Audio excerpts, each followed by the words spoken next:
രാത്രിയായാൽ നേരത്തെ കിടന്നുറങ്ങിയിട്ട് തഹജ്ജുദ് നിസ്കാരത്തിന് വേണ്ടി എണീക്കുന്ന പെണ്ണുങ്ങള്, തഹജ്ജുദ് നിസ്കരിക്കാൻ വേണ്ടി എണീക്കുന്ന ഭാര്യമാര്, അങ്ങനെ തഹജ്ജുദ് നിസ്കരിക്കാൻ വേണ്ടി എണീറ്റ് വാഷ്റൂമിൽ പോയിട്ട് വുളൂ ചെയ്ത് തിരിച്ചു വരുമ്പോ പുതിയാപ്പിള നന്നായി കിടന്നുറങ്ങുകയാണ്.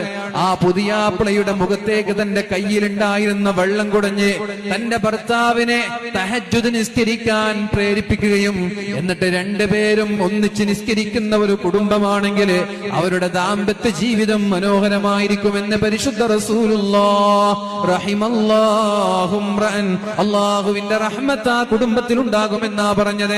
വമിൻ ആയാതിഹി അൻ ഖലഖ ലക്കും മിൻ അൻഫുസികും അസ്വാജാ ലിതസ്കുനൂ ഇലൈഹാ. അല്ലാഹു തആല നിങ്ങളോട് കല്യാണം കഴിക്കാൻ പറഞ്ഞത് സമാധാനം ഉണ്ടാവാനാണ്. വജഅല ബൈനകും മവദ്ദതൻ വറഹ്മ, എന്നിട്ട് അല്ലാഹു തആല നിങ്ങളുടെ ഇടയിൽ